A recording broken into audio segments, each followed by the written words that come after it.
Hey, what's up? Welcome back. I'm Chris Abbott, and in this video, we're going to be talking about what every church website needs coming up.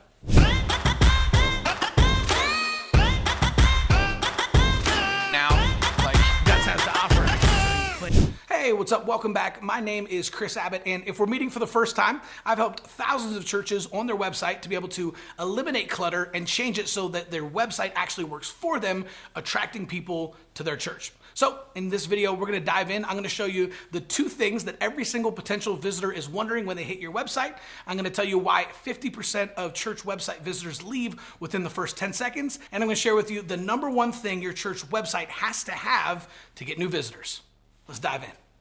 According to a study done by iMinistries, 50% of church website visitors leave within the first 10 seconds. Now, this is a staggering statistic, but it's really important to understand, right? So in less time than it takes for you to order Starbucks, somebody is making a snap decision and a judgment about your church and whether or not you can effectively minister to their family. That's pretty crazy, but it shows us the importance of first impressions. So the first thing that you need on your website is simple and clean design, right? So you want to be able to avoid clutter. Everything should be simple and clean and easy to find. Avoid clutter. So one of the most practical ways to do this is to make sure that your homepage doesn't say a million different things. You want to make sure that your homepage is simple and clean and it's easy to find exactly what people are looking for.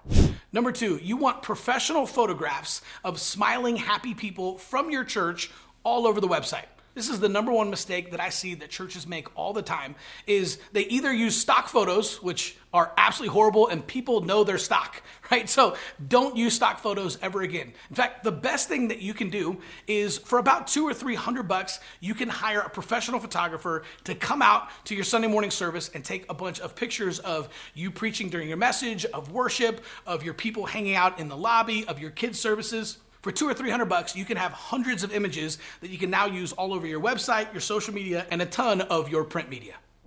Number three, you want to have an intro section on your homepage introducing people to your pastor. So when a potential visitor shows up to your website for the very first time, they basically have two questions. Number one, who's the pastor? And number two, who are the people? Right? Do they look like me? Are they in the same season of life as me? Right? So they want to know who you are as the pastor. And so don't make them dig and go to your about page or your pastor page. Put it front and center on the homepage. Have a section about you as the pastor and your spouse, a little bit about how you got into ministry and your vision, right? This is a great place to be able to connect with people and share your values. Next up, your navigation.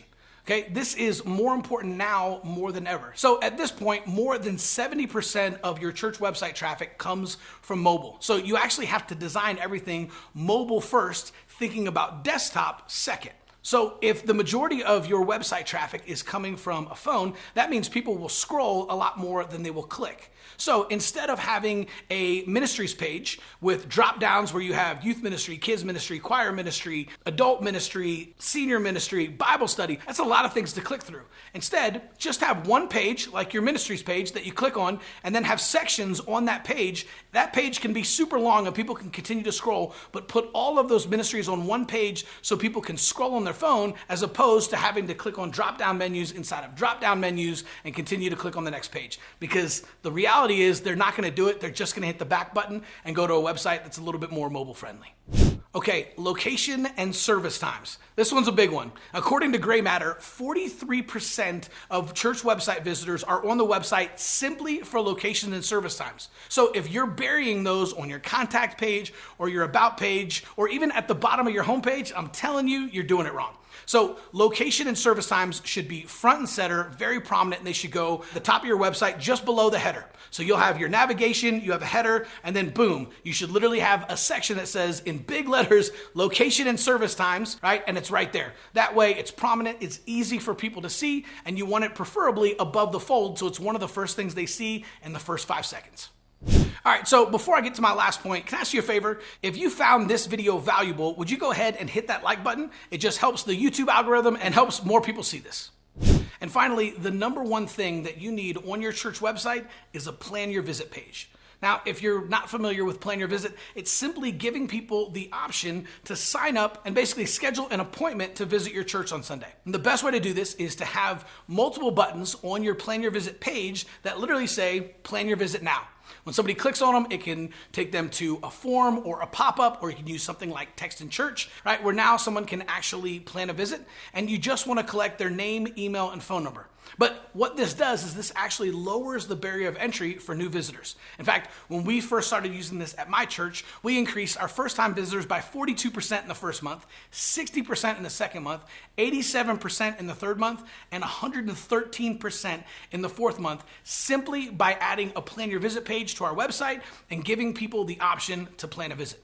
So this is really, really important. And one of the best things that you can do on that Plan Your Visit page is to have a walkthrough video just explaining to people what happens when they first show up to church. I created a Plan Your Visit video for my church, and immediately our Plan Your Visits every single week bumped up because people now know what it looks like when they show up. They know where to park. They know why they should sign up for Plan Your Visit and exactly what the inside of the church is going to look like, including the services, because we showed them in a simple 2-minute Plan Your Visit video. Okay, so that's it. I hope this video created some value and kind of helped you out so that you know exactly what to do on your website. Hopefully you have a couple of ideas on some changes you can use to attract new visitors. And if you want to know a little bit more about how to use social media and technology to attract new visitors to your church, head on over to churchgrowthagency.com and check out the free training video we have. We'll see you soon.